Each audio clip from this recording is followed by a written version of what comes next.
A $2 billion deal just shattered a 70-year financial order. One of America's closest allies didn't borrow from Wall Street. They went to Beijing, and what happened next is shaking the foundations of global power. Something unprecedented just happened in the world of international finance, and honestly, most people didn't even notice. Fortescue Metals Group, one of the planet's largest iron ore exporters and a cornerstone of Australia's economy, secured nearly $2 billion in financing. But here's the twist. Not a single cent of it came from American banks.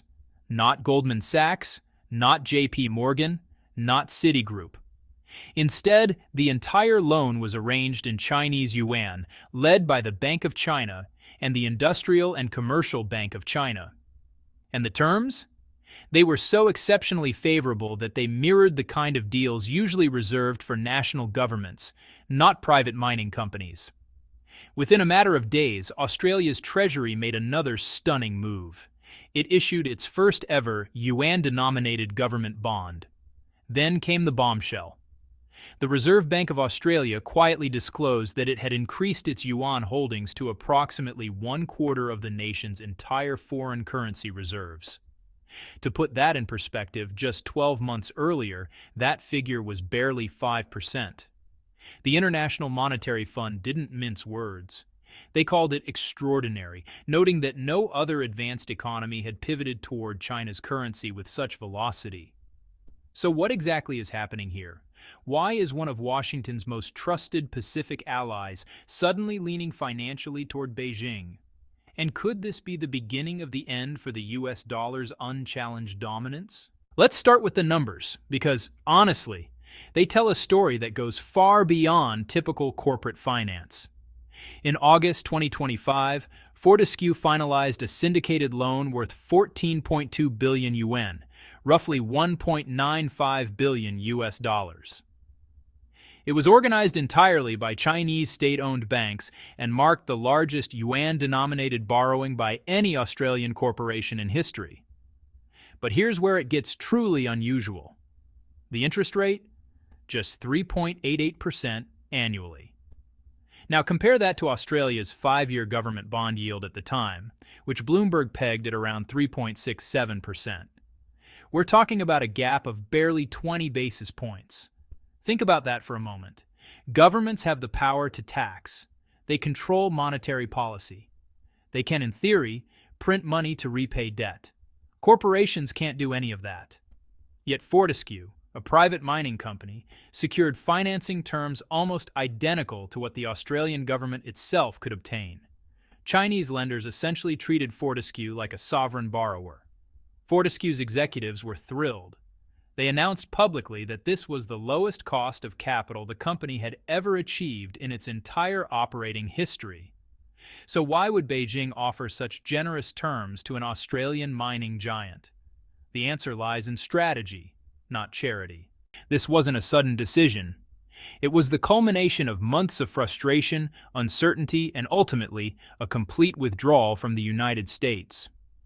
Earlier in 2025, Fortescue had been developing an ambitious $550 million green hydrogen project in Arizona. It was meant to be a flagship investment, a symbol of clean energy collaboration between Australia and America.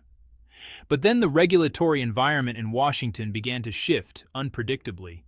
Policy signals became inconsistent. Incentives that seemed guaranteed started looking uncertain. Fortescue's leadership began to question whether the political and financial landscape in the U.S. was stable enough to justify continued commitment. By mid-year, the company made a decisive call. They pulled out entirely. The Arizona project was canceled. Fortescue took a $150 million write-down, effectively acknowledging the investment as a loss. The Wall Street Journal didn't sugarcoat it. They described the withdrawal as part of a broader pattern of international investors growing uneasy about the reliability of U.S. clean energy policy. Facing instability in America, Fortescue turned east. And in China, they found something the U.S. couldn't offer: predictability. Here's the part that makes perfect business sense, even if it carries enormous geopolitical weight. China buys more than 80% of Fortescue's iron ore exports. That's not an estimate. That's based on hard data from Australian industry reports published in mid-2025. When you're a company that earns the vast majority of your revenue in yuan, borrowing in yuan becomes a form of financial insurance. Your income and your debt are matched in the same currency. Exchange rate risk virtually eliminated. This isn't just theory, it's standard corporate treasury management. But there's more to this deal than risk mitigation. The yuan financing directly supports Fortescue's transition toward green steel production. Part of the borrowed funds went toward a $400 million purchase order for electric mining equipment from XCMG, a leading Chinese machinery manufacturer. The Financial Times reported that this isn't just a loan. It's the foundation of a long-term industrial partnership. China is no longer just buying Australian raw materials. Beijing is now financing Australian operations, supplying Australian equipment, and embedding itself into the strategic planning of one of Australia's most valuable companies. This is economic integration at a level that goes far beyond traditional trade. None of this could have happened without official support from Australian regulators, and that support came swiftly. In August, Reuters uncovered that financial authorities in Australia had quietly updated banking regulations to make it easier for Chinese and Australian institutions to collaborate on yuan-denominated syndicated lending within Sydney's financial system. In other words, the government didn't just allow this to happen, they actively facilitated it. Trade invoicing patterns reveal the scale of the shift. Data from the Australian Bureau of Statistics showed that by September 2025, 14% of Australia's exports to China were being invoiced in yuan. Just 1 year earlier, 3%. That's not gradual change, that's a structural transformation happening in real time. The IMF weighed in with a projection that should concern anyone watching the US dollar's global position. They estimated that if this trend continues, Australia could eventually reduce its need to hold tens of billions of dollars in U.S. currency reserves every year. Lower transaction fees, reduced currency conversion costs, less dependence on American financial infrastructure. And it's not just exporters making the switch. Australian banks are rolling out yuan services as fast as they can build the infrastructure. ANZ Bank introduced yuan clearing services for corporate clients, allowing businesses to settle transactions directly in Chinese currency without routing payments through New York or London. Meanwhile, the People's Bank of China sweetened the deal by offering discounted settlement fees for yuan transactions, making them significantly cheaper than equivalent dollar-based transfers. For Australian exporters and mining firms, the financial logic is simple and compelling. Lower costs, less volatility, and fewer reasons to rely on US-based lenders. But the most dramatic shift didn't come from corporations. It came from the central bank itself. The Reserve Bank of Australia's latest quarterly disclosure confirmed what many analysts suspected, but few wanted to believe. Yuan now accounts for 25% of Australia's total foreign exchange reserves. 1 year ago, that figure was 5%. This is not typical portfolio rebalancing. This is a seismic reallocation of national financial resources. Across the Asia-Pacific region, central banks have been gradually increasing their yuan exposure. The IMF tracked year-over-year growth averaging around 40%. But Australia's pace is in a different category entirely. What started as a corporate financing strategy has evolved into a full-scale economic recalibration at the national level. Policy analysts are now asking uncomfortable questions. For decades, access to U.S. Federal Reserve liquidity during times of crisis has been viewed as a critical safety net for America's closest allies.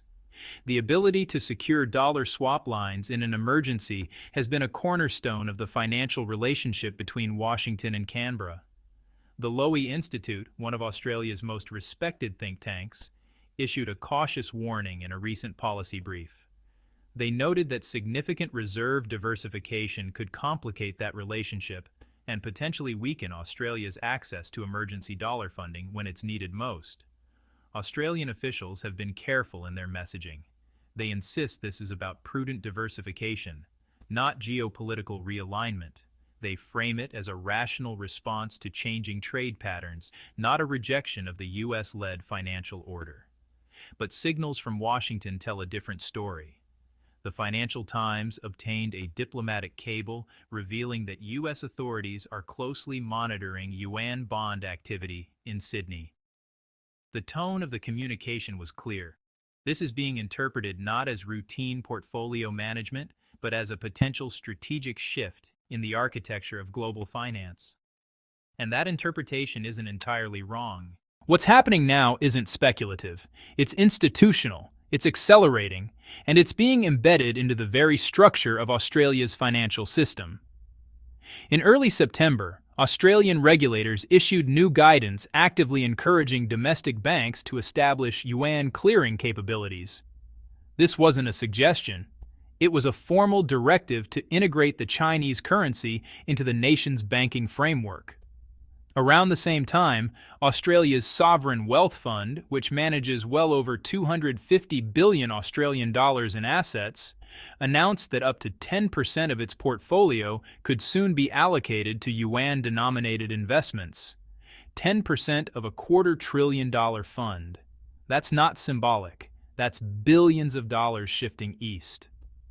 One of the country's largest pension funds followed suit, launching an investment vehicle structured entirely in yuan to finance major infrastructure projects.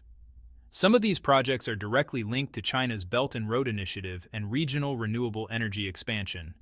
This is capital flowing not just into Chinese bonds, but into Chinese-led development strategies. Trade data supports the same conclusion. By mid-2025, the majority of Chinese direct investment entering Australia was already being settled in yuan, and inflows were rising year over year. Foreign exchange markets are responding in kind. Trading volumes between the Australian dollar and the yuan have surged within months. At the same time, volatility in the Australian dollar's traditional pairing with the US dollar has noticeably declined. Investors are recalibrating. The yuan is no longer an alternative currency in Australia's trade ecosystem. It's becoming a primary one. The effects aren't confined to markets. They're showing up in government budgets. Recent federal budget disclosures revealed that borrowing in yuan has meaningfully reduced Australia's debt servicing costs this year. The savings? Hundreds of millions of Australian dollars. These aren't abstract projections. These are real fiscal outcomes influencing real policy decisions and shaping future government funding strategies. The private sector is moving even faster. An Australian investment group recently announced plans to issue a green bond denominated entirely in yuan, targeting capital from both domestic and Asian investors. Trade between Australia and China settled in yuan has already surpassed tens of billions of dollars within just a few months. The pace of change has moved beyond incremental growth into something far more rapid and irreversible. What was once an abstract policy discussion is now visible in everyday commercial operations. Corporate boardrooms, pension fund strategies, shipping contracts, cross-border financing agreements. Major export hubs are processing shipments invoiced directly in yuan and reporting smoother administrative procedures compared to traditional dollar settlements.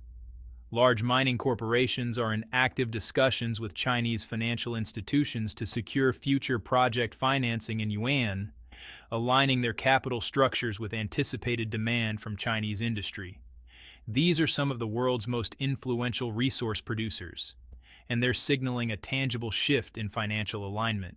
Australia's primary stock exchange has confirmed plans to accommodate yuan-denominated bond listings, enabling companies to tap into Chinese liquidity pools without routing transactions through US dollar channels. Globally, issuance of yuan bonds has expanded significantly compared to the previous year, and, Australia has emerged as one of the most notable participants in that expansion. Treasury officials have taken an even more historic step, For the first time, they've formally incorporated non-dollar borrowing into the nation's long-term sovereign funding strategy. This isn't a pilot program. This is permanent policy. International financial institutions have projected that if current trends hold, the share of reserves held in US dollars by Australia could decline sharply within just a few years, positioning the country among the most currency-diversified, advanced economies in the world. So here's the question that matters most. If the yuan becomes deeply embedded across Australia's trade, finance, and reserve management systems, can the US dollar realistically regain its former dominance? Tens of billions in bilateral trade are already being settled in yuan annually, levels that previously took decades to achieve. The trajectory appears firmly established. The infrastructure is being built. The incentives are aligned. The regulatory environment is supportive. The issue may no longer be whether the dollar's role diminishes in Australia's international transactions.